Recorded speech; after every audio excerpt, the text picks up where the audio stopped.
Kekhawatiran bahwa corona akan masuk desa bersama aliran mudik makin meningkat, apalagi sebagian pemudik itu juga ikut berbaur di pasar-pasar di daerah.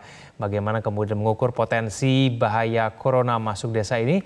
Sudah bergabung dari luar studio ada ahli epidemiologi Universitas Indonesia, ada Pandu Riono. Pak Pandu, selamat pagi. Selamat pagi, Mas. Ya, Pak Pandu, beberapa hari terakhir ini pasar-pasar tradisional di DKI Jakarta kita lihat disesaki oleh warga. Para pemudik juga diperkirakan terus melakukan paling tidak kegiatan mobilisasi menuju ke daerah.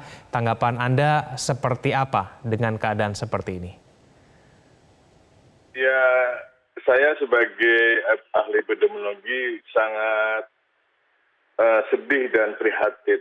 Jadi apa yang kita sudah modelkan bahwa mudik itu bisa membawa peningkatan kasus di wilayah-wilayah tujuan mudik dan DKI yang seharusnya diharapkan turun dalam 2 minggu mendatang, kemungkinan itu tidak terjadi. Dan ini juga membuat sebenarnya kami waktu melakukan prediksi seharusnya ingin ini dicegah, karena kalau dicegah itu jauh lebih mudah. Tapi akhirnya ini terjadi tanpa mampu kita cegah. Ya, kita sekarang harus siap menghadapi kemungkinan-kemungkinan terburuk bahwa kasus-kasus ini kemudian nanti masuk ke rumah sakit dan menjadi beban di rumah sakit daerah, dan sebagian kalau tidak ditolong dengan baik akan meninggal. Ini yang kami sedihkan. Sebenarnya kami juga ikut prihatin sekali, nangis sebenarnya. Kemungkinan terburuknya apa nih Pak Pandu? Selain rumah sakit daerah itu penuh, ini seperti apa? Mungkin bisa dielaborasi Pak Pandu. Ya, jadi kan kita sudah predik bahwa dengan adanya arus mudik ini dan kemudian kita juga amati terus terjadi ternyata ada penduduk sekitar 1,7 juta penduduk itu dari Jabodetabek keluar Jabodetabek. Kemana lagi kalau tidak mudik? Mereka akan ke tujuan di wilayah-wilayah Jawa Barat, Jawa Tengah, dan Jawa Timur. Ini yang kita lihat kemarin kita juga bertemu dengan Pak Ganjar, diperkirakan sudah masuk 800.000 penduduk dari Jabodetabek masuk ke Jawa Tengah. Sebagian masuk ke Jawa Timur, sebagian masuk ke Jawa Barat. Dengan demikian, ketiga pemerintah tersebut, kita menghimbau supaya bisa melakukan pencegahan-pencegahan. Tetapi memang tidak mudah di lapangan kalau memang sudah terjadi seperti ini. Ini yang kita harus terapkan betul-betul, mengantisipasi adanya peningkatan kasus, testing harus diperluas, diperbanyak, terutama di Jawa Tengah yang masih rendah, dan Jawa Barat sama Jawa Timur sudah bagus peningkatannya, sehingga kita tidak heran melihat peningkatan kasus di Jawa Timur terdeteksi dan perlu dilakukan tindakan-tindakan untuk mengatasinya. Pak Pandu, kalau kita cermatikan tingkat penyebaran beberapa hari terakhir ini lebih banyak peningkatannya terjadi di daerah, khususnya mungkin di wilayah Jawa Timur begitu ya, 2 hari yang lalu sampai jumlahnya 500.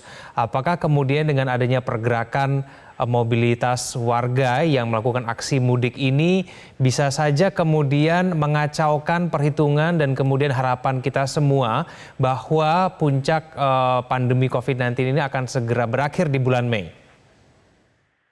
Ya, prediksi kita sih harapannya pertama kalau kita betul-betul bisa melakukan implementasi dengan baik, bulan Mei sudah melandai, kita Juni nanti akan turun. Tapi kemungkinan besar prediksi itu tidak terjadi. Tapi kita punya skenario lain kalau memang skenario itu seperti itu. Jadi kasusnya akan meningkat.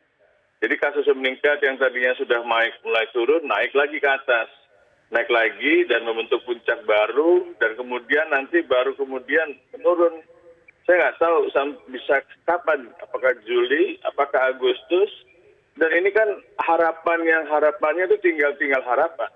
Dalam kenyataannya sudah terjadi seperti ini. Ini yang membuat kita sedih sekali gitu. Kenapa kok kita nggak bisa mencegahnya dan melakukan dengan langkah-langkah yang lebih baik? Karena ini sudah harusnya diantisipasi. Prediksi Anda sendiri dengan keadaan seperti saat ini puncaknya jadinya kapan Pak Pandu kalau bukan bulan Mei? Ya nanti habis Lebaran. kita lihat aja apa yang terjadi setelah Lebaran. Baik. Pak Pandu, apa yang kemudian bisa dilakukan pada saat ini? Kalau kita cermati memang kondisinya semua masih cukup banyak begitu yang melakukan perjalanan mudik begitu untuk saat ini. Ya, kalau memang seperti ini kan artinya kita tidak mampu mencegahnya. Ya kan, ini sudah terlihatlah peraturan yang bagus di atas kertas ternyata tidak bisa diimplementasikan dengan baik. Walaupun sudah dilakukan dengan usaha yang keras, ternyata juga masyarakat masih saja berusaha untuk bisa mengatasi. Jadi saya terlalu sedih juga nih, masyarakat tidak sadar apakah kita gagal menyadarkan masyarakat atau juga saya tahu bahwa aparat pemerintah sudah bekerja keras habis-habisan. Tetapi kan masyarakat ini kok kelihatannya tidak peduli. Padahal kita ini adalah upaya bersama.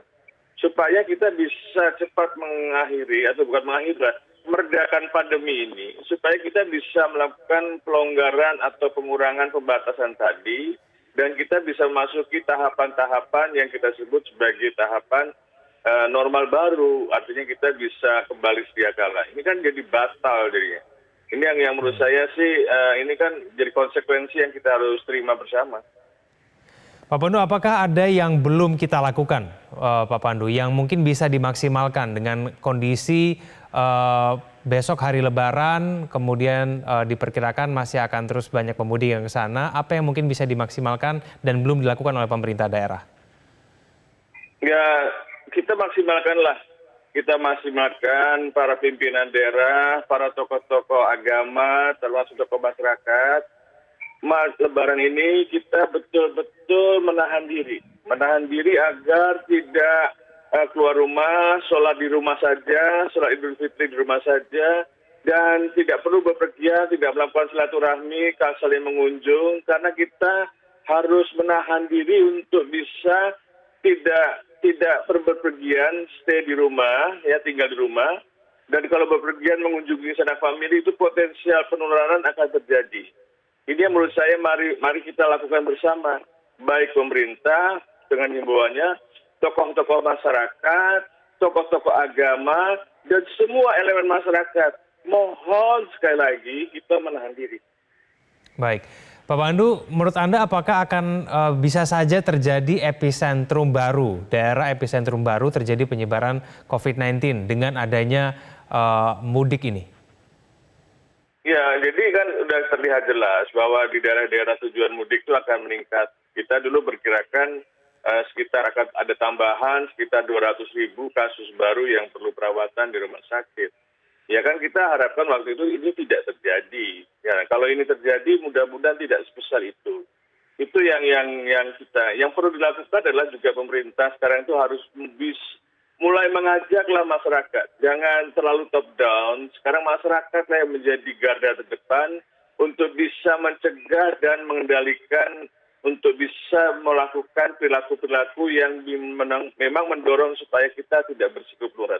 Klaster-klaster baru potensial akan terjadi karena kalau mereka berkerumun untuk kegiatan apapun, apakah kegiatan silaturahmi, apakah kegiatan untuk sholat berjamaah, itu potensial bisa saja terjadi. Kan lebih baik mencegahnya dan jauh lebih mudah. Kalau itu sudah terjadi, apa yang kita bisa lakukan lagi? Baik, Pak Pandu terima kasih telah bergabung bersama kami di Metro Pagi Prime Time. Selamat pagi, Pak.